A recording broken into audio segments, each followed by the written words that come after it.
Hello everybody and welcome to GOALbridge Saves Football. We're back to preview the Premier League weekend, but there's a lot more than that. Outrageous opinions about Mo Salah not being world class.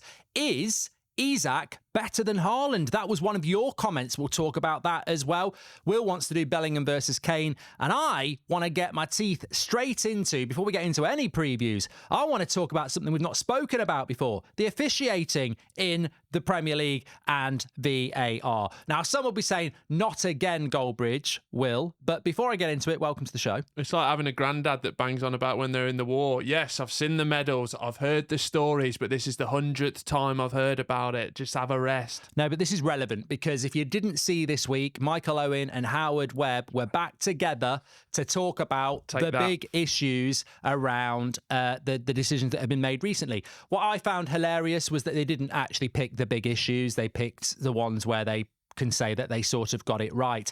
But I was listening to it and I was absolutely furious. I haven't been this angry since the other day. I dropped Seb off at school and I saw a mum walking out from the school run vaping. Oh, disgusting. No. Absolutely disgusting. But I had the last laugh. Firstly, because you ran her over. God knows what damage vaping does to your lungs. But I also sent an email to the school. So really, you little grass. Yeah, that's really bad. You did you? I think it's really bad to be walking out of a school vaping. Yeah, true. No, I agree. But you can't. Also, what's bad? Vaping and killing yourself, or being a grass. No. You've got grass mentality, yeah. Don't care. Okay. Bottom line is, it's a bad message. And that's a bad message from the PGMOL as well, because they were speaking about the Everton thing. And I had to bring it up because I'm fresh from looking at our comment section. Keep spreading the word about GOALbridge Saves Football and our fantastic podcast, because so many of you are saying in the comments, and I agree, that this podcast is, Will?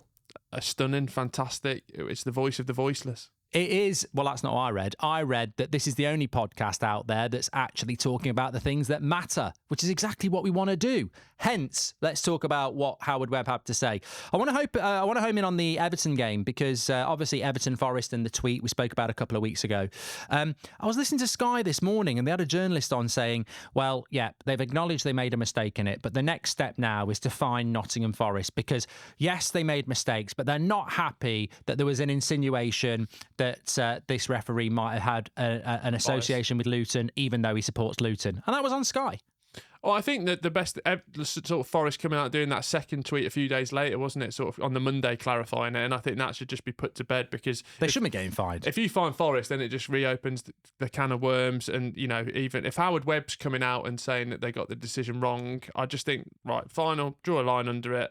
We're not going to draw a line under it because obviously we want officiating to improve, but the Forest angle of it, let's just draw a line under that. Well, we will draw a line under it, but not without calling out Howard Webb. So basically, he admitted that the third penalty incident was a penalty and should have been referred to VAR. But I believe the reason they did that, and I put it to you, the audience, is because at that point, it was either 1-0 or 2-0 to Everton very late on. Mm-hmm.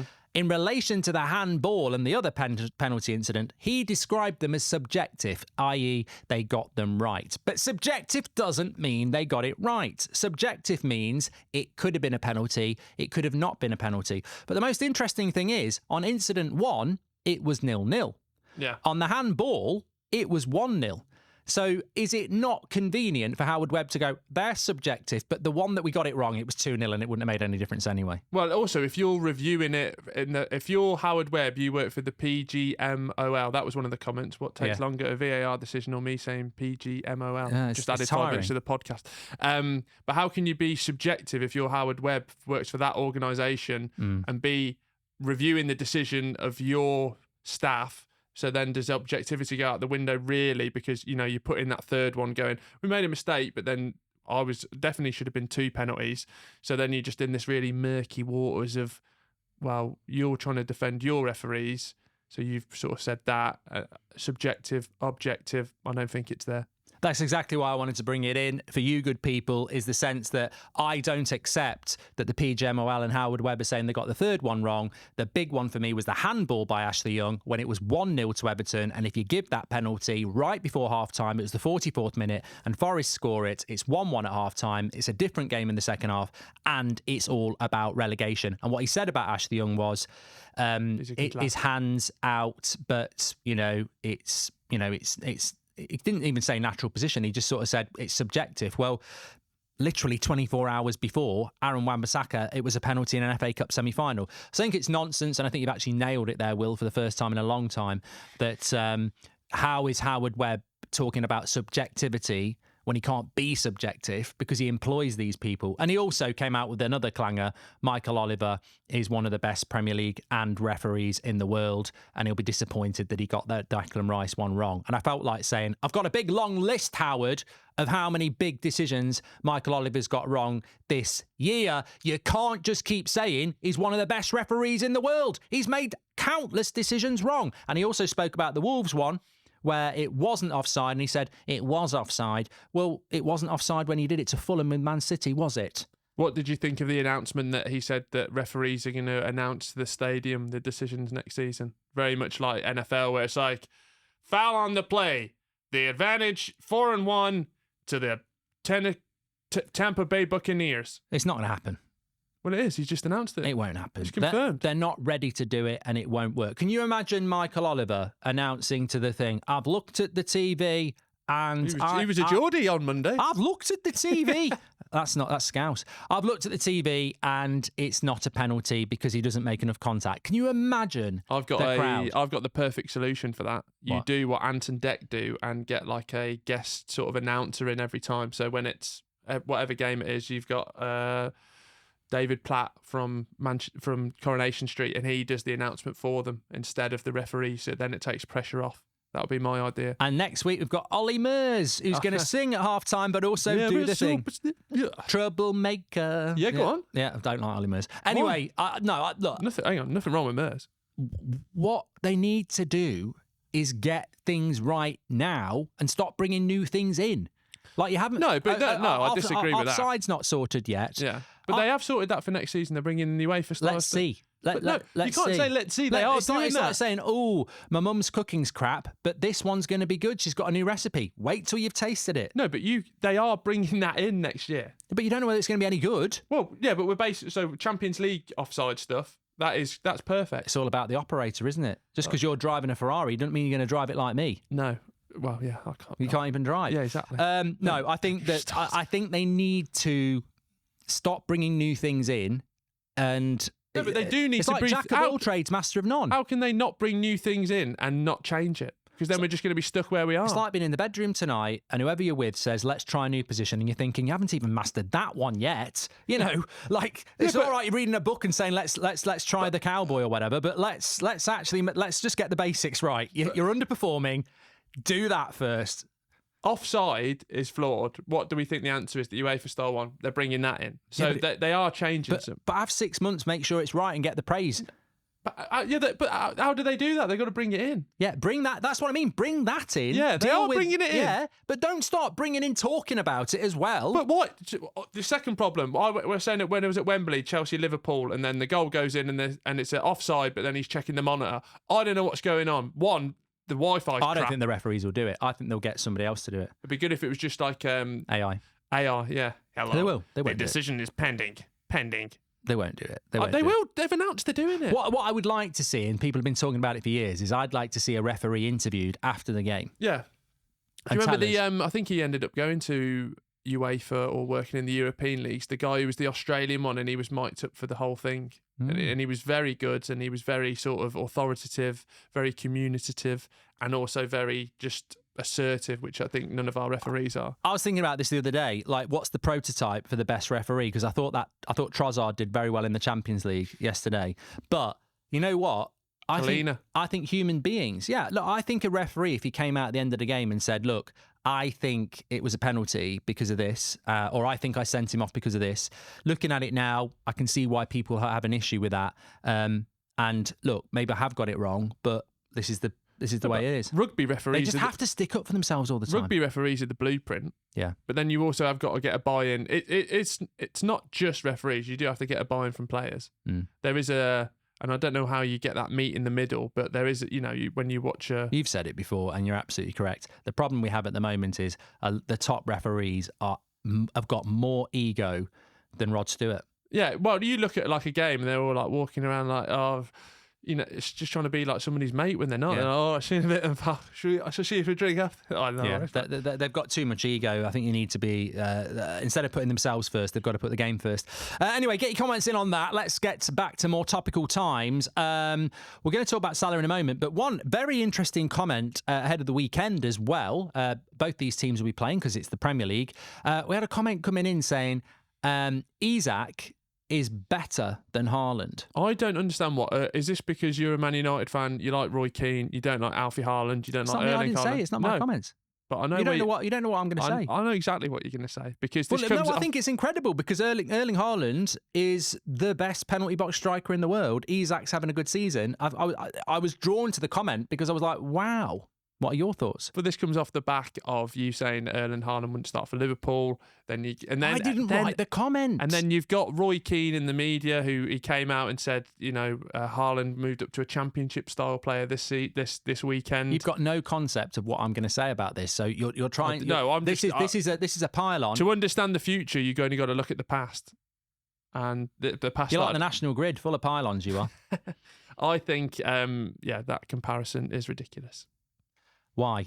Because this is the classic sort of getting on the Rich Vayner form, which Isak's in. And I really like. Do you think Isak? Do you think Isak is a better technical footballer than Erling Haaland? Do you think he's got more to his repertoire than Haaland? Potentially, but you need to show that. Which he has. Yeah. In a worse team. Over the last 2 months max. I think when you look at the level of Haaland. Who's better, Isak or Haaland? And I think it's a great point because it's one that generates debate. And I think when you look at it, it's a little bit like Shearer against Thierry Henry. Shearer, best top goal scorer in Premier League history. Henry's a better footballer. Haaland, best penalty box striker in the world, won a treble, smashed the Golden Boot record. Isak, technically a better footballer with more strings to his bow. Is Pep Guardiola going to replace Haaland with Isak? No. But is Pep Guardiola the definitive on football opinion? No. Everyone's entitled to one. I think it's quite a divisive one. Would Erling Haaland start for Newcastle? Yes. Good. Would Isak start for Man City? Yes.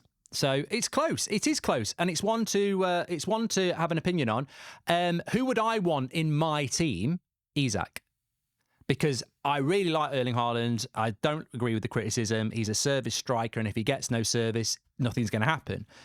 Isak, I think, if he doesn't get the service, he's going to get involved in the game in a different way. Hence the Shearer-Henry thing. If Shearer doesn't get service, he's going to struggle, especially at his age. But Henry, in his prime, would drift out wide, take people on. So I think it's a really good conversation. I still say Haaland's more valuable because you don't score that many goals for nothing. But I think Isak's a better footballer, but Haaland would be Pep's preference. I've done my scout report on Football Manager before, and Isak does come with a bit of an injury proneness, and that's a big no-no for me. Yeah. So and that has proved true in real life as well. He's been out with various different injuries. There's definitely limitations to Haaland's game that you have to acknowledge, but it doesn't have to be a negative. I think that's because of the Pep system, and it's like a quarterback in the NFL. Like they come on, they kick. They throw. The kicker is the one I meant. They come on and they kick, but definitely don't get them to catch it. No. And Haaland is brilliant what he does, but he's not going to take people on and he's not going to link up the play. I need to sit down and show you the Dortmund highlights. Harder job playing up front for Newcastle than Man City. Yeah, and I mean the season that they're having at the they lost. Yeah, Eddie Howe. Do you think Eddie Howe will be there next year? Yeah. Yeah, okay, next one. 100%. Let's talk about Mo Salah. This was outrageous this week. I mean, the funny thing is, I'd heard it yesterday. I knew we were going to talk about it on the podcast, but then on the way over here, he was talking about it again on the radio. So it was Simon Jordan who basically said that Mo Salah is overrated and not world class. Now, I can add some breaking news to that because he was being asked about it on the radio again today. And you can tell he's lost an argument. He sounded quite sad because he was sort of like going, look, I respect the fact that people have opinions, but it's my opinion that he is not world class and he is overrated. And that's my opinion and you can't change it. But this is the guy that also says you can't have opinion without consequence. It's a crap opinion, Will. It's an absolutely terrible opinion. Yeah. He is not world class. He is not overrated. He's underrated. If he was Brazilian, he'd have a lot more hype. The fact that he's Egyptian and he from an unfashionable country. Yeah. Why is Mo Salah, who has been prolific in ability and goals and assists for the last 7 years, very rarely in a Ballon d'Or conversation? Yeah, I think the door would have opened this year just because of the Messi, Ronaldo nostalgia all gone out the window. There's a clear pathway there, which Jude Bellingham probably going to win, but we'll come on to that next. I think Mo Salah, I say it time and time again, if he left this summer, that's when the compilation videos would start. People would go, he scored 30 goals there, he scored 30 goals there, he scored 30 goals there, in some Liverpool sides that were not the best either. So, and also just the second, because he was written off as well, wasn't he? And there's nothing more than I like than a comeback. And he definitely, there was people writing him off when he went abroad, when he was at Roma and Fiorentina, comes back. And yeah, he probably should have a Ballon d'Or under his belt, especially the Champions League winning season, the number of goals that he scored. I'm glad that he is going to stay on for another year.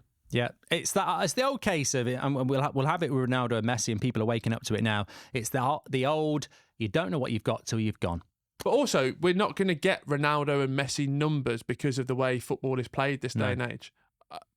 Saying that, we just have had Erling Haaland score 50 goals in a season. So what I'm doing there is correcting myself immediately. But I think Erling Haaland that year was an anomaly.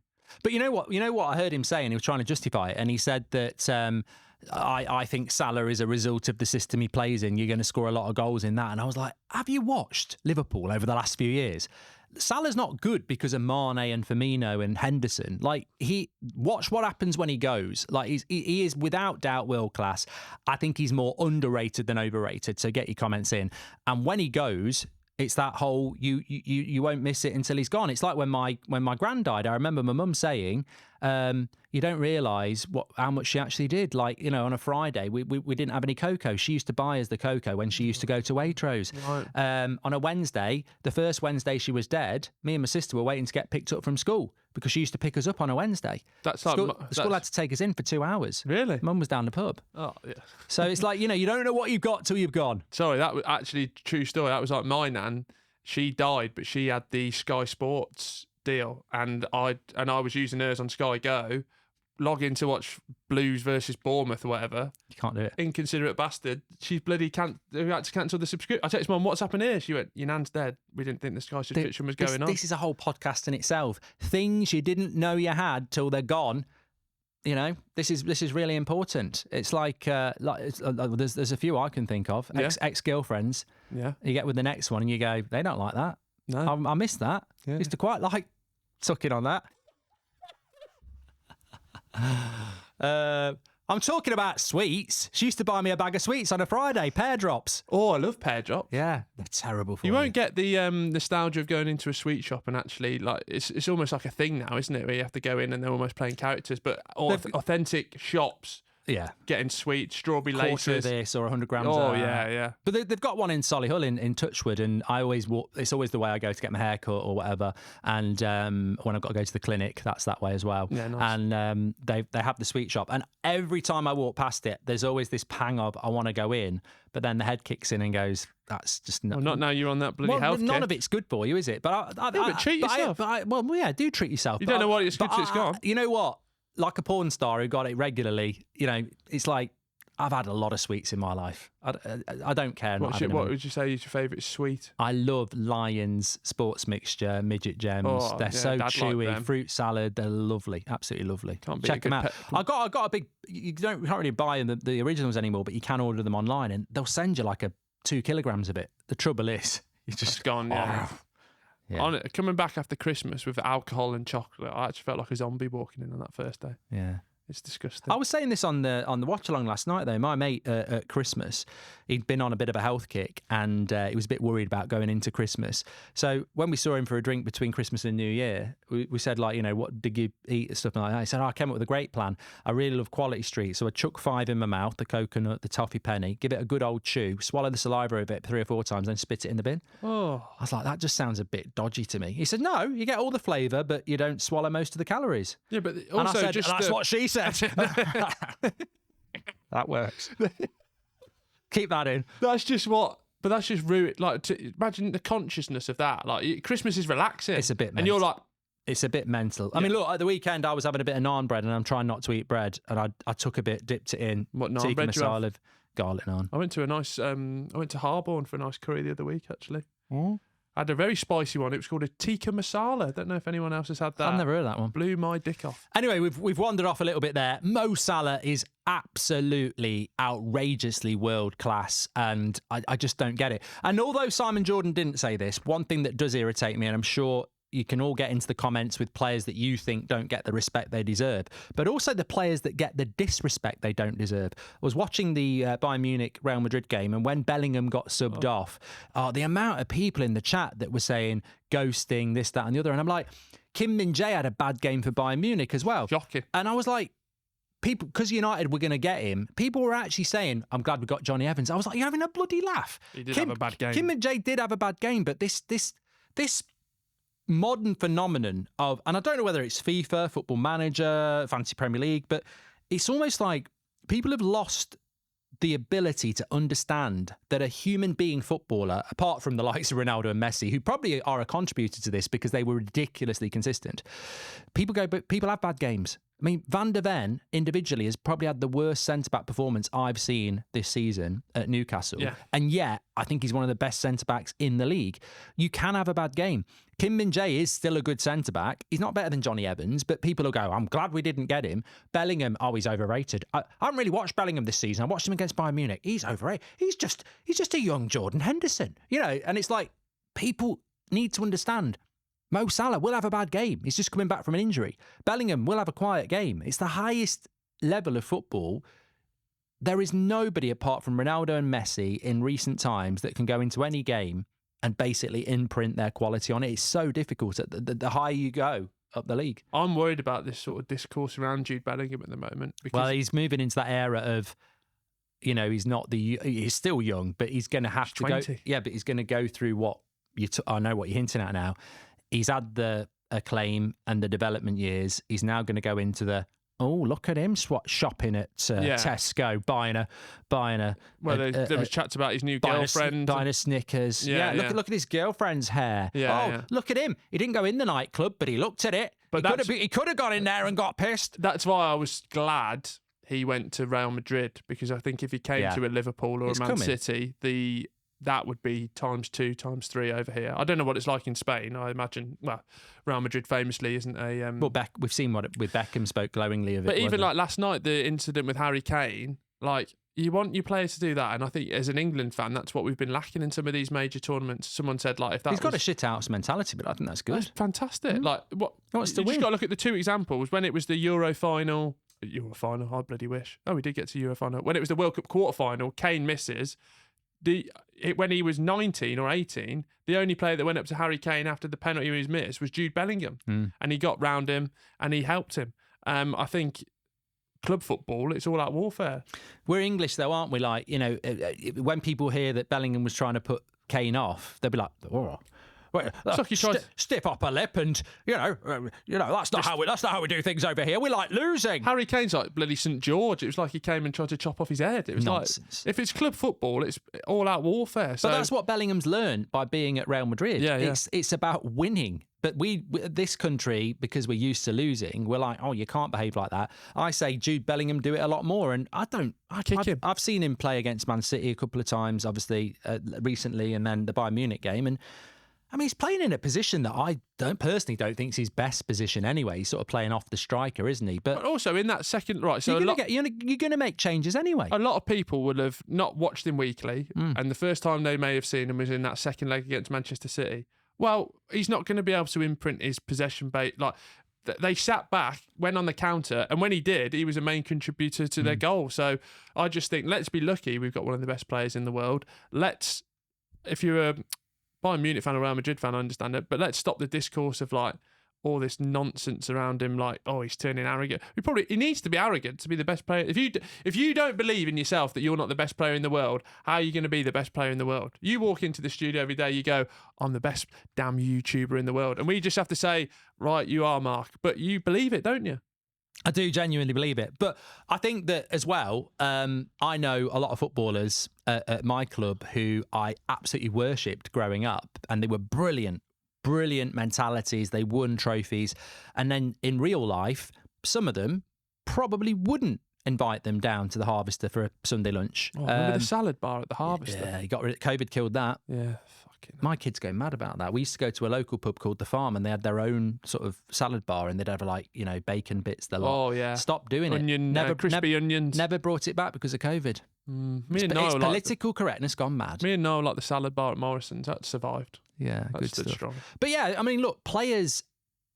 We don't need to like players as personalities. We don't know players as personalities. But that's the thing. What we need to do is appreciate them as what they can do for our country or our club, or appreciate them just as footballers. Like we have Mo Salah. He doesn't play for my country, he doesn't play for my club. In fact, he plays for a rival. So, but I can see he's a fantastic player. Who knows whether he tips at a restaurant? Who knows whether he, lets people come out of a junction? Maybe he's a complete arsehole, but he's a bloody good footballer. Video coming out today on my channel where I actually try and find Jude Bellingham in Madrid, and he drives out of the ground with his mom. Oh, so that's a spoiler. Did he go like that? Fuck off, Brazier. Yeah, I live in Spain now. Couldn't give a shit about Leave me alone, you freak. Yeah, it is ridiculous. But what was your Bellingham Kane thing before we get on to the Prem? I think there's a lot of chat around because I say Bellingham's a future England captain. Obviously, Kane is the current man with that armband, but also a little bit of like, just maybe leave it off Jude Bellingham because it might stunt his sort of. I think he, in retrospect, I actually don't think he would be a great captain. I think he's sort of almost that sort of second, third in line to be. He's a bit too rough around the edges to be captain. He's got that. Well, I think that would try and calm him down where he's at his best when he's like, when he went up to that referee at the end of the Villarreal game. You want a bit of raw. Yeah, lovely stuff. But no, it's a great point. I mean, look, Kane should be the captain. We're blessed to have Harry Kane and Jude Bellingham. And I tell you what, in a Champions League semi-final where there are no English teams in it, how great is it to have Harry Kane leading the line for Bayern Munich and Jude Bellingham playing in a key role for Real Madrid? That's been few and far between over the years, and I loved it when Ince and Platt were playing in Serie A and Gaza. We don't do this enough, and I think it's fantastic to have two of our best players doing that. But we're in a rush to give people the captaincy. I remember when Wayne Rooney got the captaincy at Man United, the fire went out with the responsibility. Yeah. You've almost got to be, I've got to be a little bit calmer.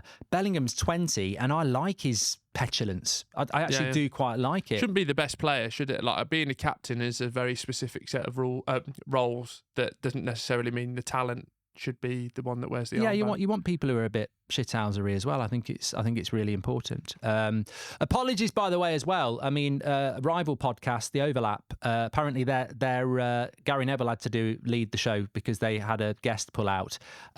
Unfortunately, my driver has got the shits, so I couldn't get up there for that. So, and also we were that close to signing Wayne Rooney for this podcast, but unfortunately, look back on some of the episodes where I've been slagging him off, criticising him. So, look, I've got Angry to go Ginge back. was the go-between. It was really close. Yeah, he says, "I'll put aside GOALbridge, but I'm not going to work with that Brazier after what he said to me about Birmingham City." Yeah, he said what his phrase was: lanky-eyed, big-nosed twat. Yeah, which I just have to take on the chin or the nose. And it's fair.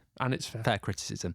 One thing I wanted to bring up before we go into this stuff is we've spoke on this podcast and you spoke about it in your That's Football videos, Premier League being dead. Yeah. We have got a situation now where Everton might be going into administration. Yeah, this is big, yeah. We've got a situation where Leicester are coming up from the Championship. We could be facing a points deduction. So we could start next season. So if you're doing your Premier League predictions, because they get earlier and earlier every year on YouTube, don't they? Someone's probably put one out now.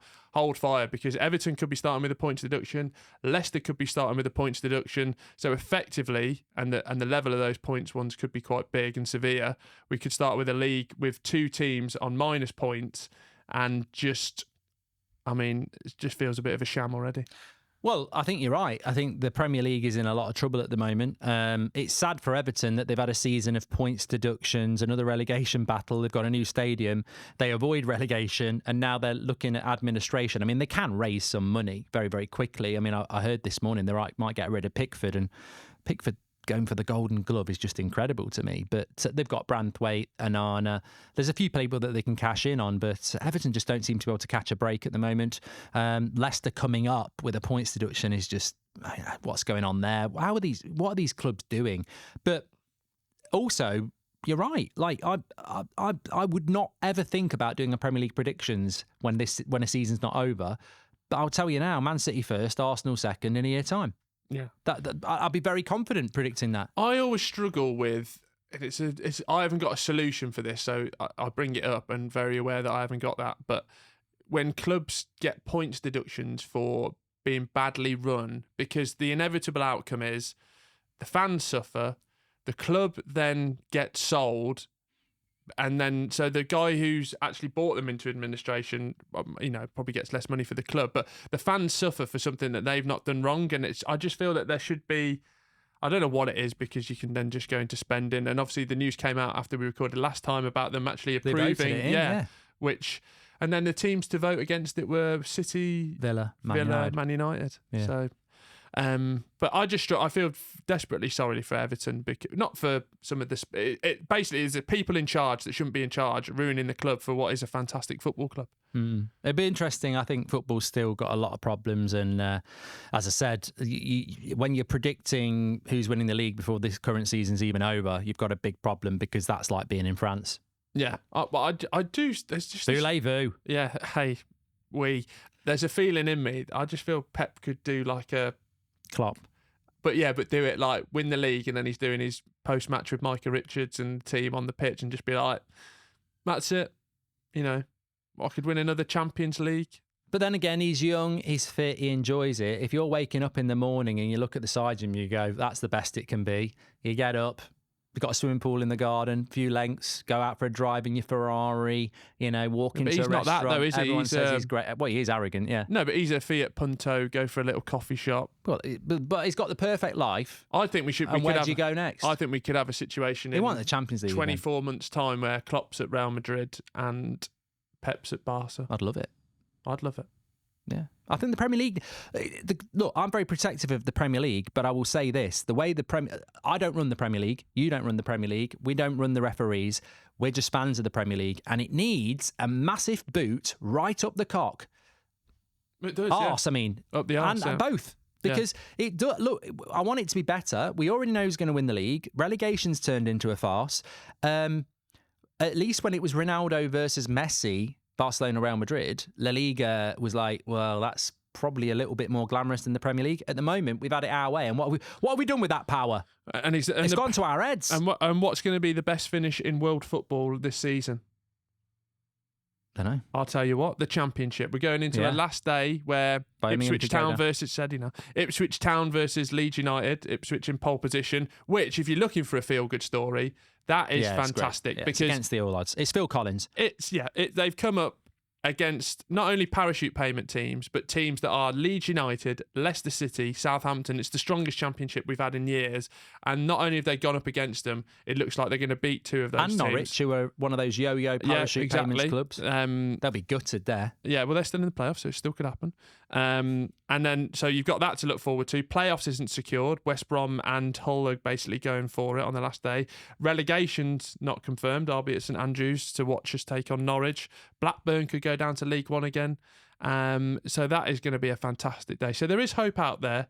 You've just got to look for it, which sometimes I don't think you do. I do. No. Moors at the weekend, up the Moors. Well, I would like to stand corrected then and apologise to you, because we are off to Wembley on Sunday. We are. To watch our beloved Solihull Moors. Yeah, how many games have you been to this season? Solihull Moors? Yeah. I think I'm on about 9 and you're on about 8. We're going to our first game, which is the playoff final. Every week. No. Twice a week. You're doing a watch along and I live in London, so it's quite hard. Yeah. But we'll be there supporting the boys, making some noise and singing the famous Moors, Moors, Moors. Nobody likes us. How do you like us? Nobody likes us. There we go. We're looking forward to it. It'd be brilliant if they get promoted. So if you're not going, make sure you give it a watch on Sunday afternoon. On TNT Sports. On TNT. They've never been in the league before. What's the stat that I'm going to nick for the title of my video? The biggest biggest council in the UK never to have a league team. I'll have to work on the title, but it's good. Yeah. Just say Will just put GOALbridge in the title. Yeah, well, that's what I'm going to do, yeah. Got to do that. Let's have a look at GOALbridge then, shall we? Let's have a look at the Premier League fixtures, Sorry, I'm getting ahead of myself. He's getting excited here because, we've had some good conversations there. As I said, please do give us 5 stars and give us a follow if you're listening on Spotify. Get your comments in on both. I've got a bit of a poll for you on Spotify as well. But keep spreading the word. It's word of mouth with this podcast. And also, just a little bit of concern in the chat. A lot of people speaking about the scampi fries that are behind me. Don't worry, they do get eaten. Niles told me he's actually had a packet of scampi fries, but he very cleverly, I couldn't even see where he had a packet. The bottom. Okay. But if you want... It's on the left. Right, we're not doing the quiz this week, so I don't know what you're doing speaking. I think we can look at maybe, if you've got a crisp company. Yep. Bert's. You had Bert's. No. Stunning. Any bar paraphernalia, drink, food, the lot, get in contact. You know, even if you want to come and serve as a nice pub lunch or a Subway or something like that. Anything. Yeah, nice. It's a long podcast. Yes. Costa coffee. Wine. Pubs do coffee. Wine, coffee. Tea. Pork pies. Ian Wright's got getting into pies. Watchers. Haven't got one. Whoop. Yeah. Predators. Stop telling people, like, they're not paying us for any of this. Sorry, yeah. No, but I said fitness bands, football boots. Yeah, that's how it works. Wines. Anyway, keep spreading the word. Absolutely fantastic community, loving all that. Let's have a look to the weekend's fixtures because there's Friday night football as well. Of course, this is going out on Thursday, so we don't actually know the result of Spurs-Chelsea. But if Spurs have won that, it's one of two games. They've probably got to win, really, after losing to Arsenal to put some pressure on Villa. They go to Liverpool on Sunday. That game looked like it was... This is the problem at this stage of the season. Like, people look at fixtures and go, oh, that'll be a massive game. But experience teaches you it won't be if certain things happen. Well, Liverpool have messed up their title race and Spurs have potentially messed up their top four race. So it's not the game it could have been. You've got to find narratives for the weekend, haven't you? Yeah. So I'll be firmly tuning into Luton versus Everton Town because, as you know, I have been on the Luton Town Express since the very start of the season. Maybe there's a little bit of foot off the gas if you're Everton. Yeah. Those 3 wins. They're safe. They're safe. 3 wins in a week. Well, Luton have got to win that, haven't they? But then Sheffield United are down and Nottingham Forest are playing them. So it's like, if Forest win Forest have got to win that. So I think the main point of... where to look at the weekend is the relegation battle. Yeah. I mean, you'd fancy... Well, why are you on Monday night as well? I know, bank holiday Monday in the UK. Crystal Palace seem to get a lot of Monday night games. Yeah, it's a bank holiday. It's a bank holiday in the UK, so we won't be doing the podcast till Tuesday, but we'll get it out as quick as we can. But I mean, I suppose bank holiday Monday, I don't mind it as much as if it was just a normal Monday. I hate Monday night football, if I'm being honest. I've never liked it. I like the show. Do you? Yeah. No, I don't. They could get better pundits like me on it.